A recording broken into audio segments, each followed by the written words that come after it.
Hello everyone, कैसे हैं आप सब लोग। चलिए आज फिर हम अल्फ़ाबेटिकल ऑर्डर से रीडिंग हमारी चल रही है सीरीज़। तो हमारा एफ तक कंप्लीट हुआ है। आज हम लेटर लेंगे जी। ठीक है, तो जिनका भी नाम जी से स्टार्ट होता है उनकी लव लाइफ का पास्ट, प्रेजेंट एंड फ्यूचर। ठीक है, तो जानने की कोशिश करते हैं। Reading collective and general reading है, प्लीज़ इस बात का ध्यान रखिएगा। ठीक है, एंड ये आपके नाम का फर्स्ट लेटर होना चाहिए। अगर आपका नाम जी से स्टार्ट होता है तो ही आप इस रीडिंग को देखें। आपके पार्टनर का नाम नहीं देखना है आपको, आपका नाम जी से स्टार्ट होना चाहिए। तो चलिए रीडिंग स्टार्ट करते हैं। एंड कोई भी इस रीडिंग को देख सकता है। आप मैरिड हैं, अनमैरिड हैं, कॉन्टेक्ट में हैं, नो कॉन्टेक्ट में है, जो भी आपकी सिचुएशन है, ये आपकी लव लाइफ के लिए रीडिंग है। उसका पास्ट, प्रेजेंट, फ्यूचर क्या होगा, फ्यूचर पॉसिबिलिटीज हम देखेंगे और पास्ट का थोड़ा सा इंट्यूटिवली कार्ड्स निकालने की कोशिश करते हैं।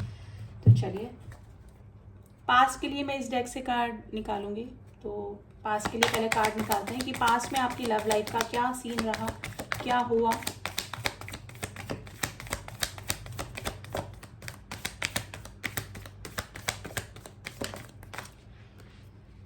Okay, 5 of wands, night of swords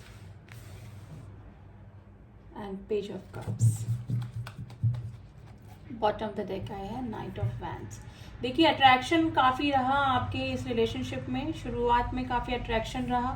मे भी हो सकता है कि आपके पार्टनर ने ही आपको प्रपोज किया हो, आपके पार्टनर ने ही आपको ऑफर किया हो, या फिर फ्रेंडशिप से ये रिश्ता स्टार्ट हुआ हो। एक छोटा सा मूवमेंट या छोटा सा एक्शन करके ही अपने पार्टनर ने आपको अपनी फीलिंग बताने की कोशिश करी हो। लेकिन मुझे लग रहा है कि थोड़ा सा कॉन्फ्लिक्ट्स आप दोनों के बीच में आए, थोड़ा सा लड़ाई झगड़ा या फिर किसी और के इन्फ्लुएंस में आपके पार्टनर आ गए। आपके पार्टनर में भी हो सकता है कि पास्ट में आपकी लाइफ में इन आउट करते रहते होंगे, यानी कि स्टेबिलिटी इस रिलेशनशिप में नहीं रही होगी। आपके पार्टनर जो है जितना जल्दी आते होंगे उतना ही जल्दी वापस से इस रिलेशनशिप से मूव ऑन भी कर जाते होंगे। तो क्योंकि आपको थोड़ा सा मुझे इमेच्योरिटी वाली ही आपके पार्टनर की एनर्जी गाइज लग रही है। Night of king of wands की एनर्जी आई है गाइज। आपके पार्टनर में भी काफ़ी अट्रैक्टिव हो सकते हैं और हो सकता है कि काफ़ी अट्रैक्शन आप दोनों के रिलेशनशिप में रहा होगा। लेकिन मुझे लग रहा है कि कुछ ना कुछ कॉन्फ्लिक्ट्स आप दोनों के बीच में पास्ट में हुए, और इसका रीज़न या तो ये हो सकता है कि कोई थर्ड पर्सन आप दोनों के बीच में लव लाइफ में आया, क्योंकि किंग ऑफ वैंड्स में कोई बीच में कोई इस तरह का पर्सन आता है जो कि रिलेशनशिप को खराब कर देता है। तो ये जो बीच में थर्ड पर्सन आता है, या वो कोई भी हो सकता है, उनका फ्रेंड हो सकता है, या कोई थर्ड पार्टी, या फिर कोई लव ट्रायंगल आप दोनों के बीच में आया होगा। तो सिचुएशन कुछ भी हो सकती है, क्योंकि काफ़ी सारे मेरे व्यूअर्स इस रीडिंग को देखते हैं। तो जो भी सिचुएशन मैच करे आप रख लीजिए, लेकिन किसी ना किसी थर्ड पर्सन की वजह से मे भी हो सकता है कि आप दोनों के बीच में थोड़ा सा कॉन्फ्लिक्ट ज़रूर से हुए होंगे। लेकिन आपके पार्टनर आपसे एज में छोटे भी हो सकते हैं, या फिर आप अपने पार्टनर से एज में छोटे हो सकते हैं। लेकिन पास्ट में थोड़ा सा अट्रैक्शन बता रहा है, लेकिन थोड़ा सा दूसरे लोगों के इन्फ्लुएंस की वजह से या किसी थर्ड पर्सन की एंट्री की वजह से आप दोनों के बीच में सिचुएशन खराब हुई होगी थोड़ी।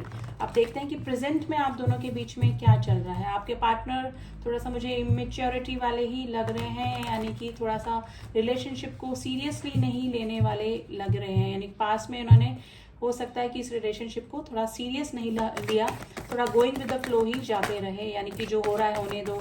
कोई स्टेबिलिटी का नहीं सोचना, डेटिंग शेटिंग चल रही है, मिलना करना चल रहा है, फन चल रहा है, वो ठीक है, लेकिन स्टेबिलिटी आपको इस रिलेशनशिप में नहीं मिली। और जब मिलने लगी तो मे भी हो सकता है कि किसी थर्ड पर्सन की वजह से आप दोनों के बीच में प्रॉब्लम आ गई। द एम्परर की आई है, टेम्परेंस का कार्ड आया है। और देखते हैं प्रेजेंट में। अब ये प्रेजेंट के लिए मैं आपके लिए कार्ड निकाल रही हूँ कि प्रेजेंट में आपके लव लाइफ में क्या चल रहा है। दो सिचुएशन, कंफ्यूजन की स्थिति एंड द हर्मिट। देखिए, अभी भी आपकी सिचुएशन प्रेजेंट टाइम में भी मेरे को थोड़ा सा गड़बड़ा ही लग रही है, यानी कि कुछ प्रॉब्लम डेफिनेटली चल रही है। या तो आप दो सिचुएशन में जगल कर रहे हैं, यानी कंफ्यूजन की स्थिति में है, या फिर आपके पार्टनर दो सिचुएशन में जगल कर रहे हैं। आप ऐसे किसी पर्सन से भी डील कर सकते हैं जो कि मैरिड हो सकता है, एज में बड़े भी हो सकते हैं गाइज। आपके पार्टनर और आप दोनों ही बैलेंस करने की कोशिश कर रहे हैं इस रिलेशनशिप में, लेकिन बैलेंस हो नहीं पा रहा है। ठीक है, द हर्मिट की कंडीशन आई है। दोनों ही चुप होके बैठे हैं, अपनी सेल्फ हीलिंग में लगे हुए हैं, सेल्फ अवेकनिंग में लगे हुए हैं कि क्या आगे करना है, लेकिन दोनों ही कंफ्यूजन की स्थिति में हैं। सोशल फियर दोनों को हो सकता है गाइस। आपके पार्टनर की अगर एनर्जी देखूँ तो एम्परर की कंडीशन आई है, जो कि थोड़ा सा ईगोइस्ट पर्सन होते हैं और सोसाइटी कॉन्शियस होते हैं ये लोग। मे भी हो सकता है कि ये पर्सन, अगर आप लोग के बीच में थर्ड पार्टी इशू है, आप किसी मैरिड पर्सन से डील कर रहे हैं, ये मैरिड है, आप अनमैरिड हैं, या फिर आप दोनों ही मैरिड हैं, तो इस सिचुएशन में ये पर्सन इस रिलेशनशिप को डिस्क्लोज नहीं कर पा रहे हैं सोसाइटी के सामने, क्योंकि सोसाइटी वैल्यू इनके लिए ज़्यादा मायने रखती है कंपैरेटिवली किसी रिलेशनशिप के।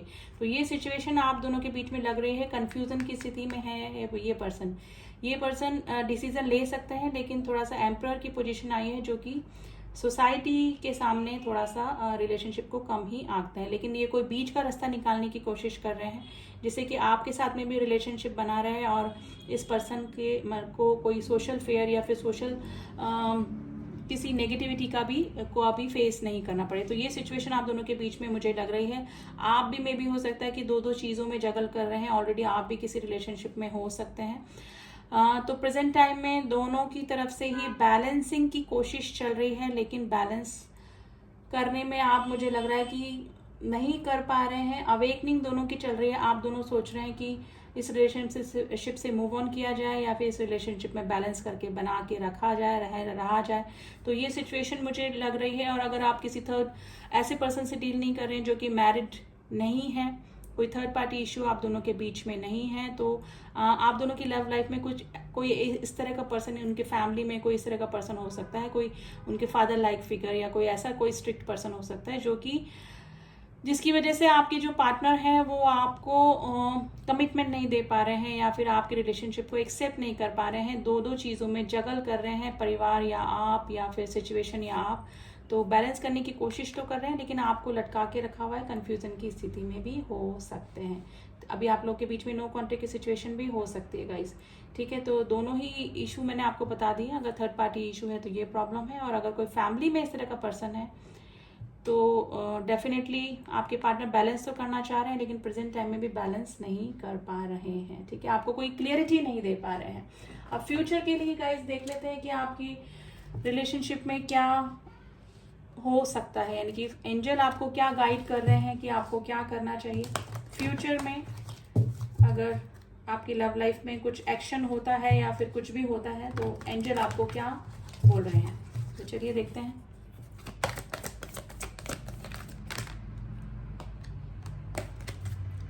There is something better. अभी देयर इज समथिंग बेटर क्यों आए हैं, वो इन कार्ड्स को खुलने के बाद ही मुझे पता लगेगा।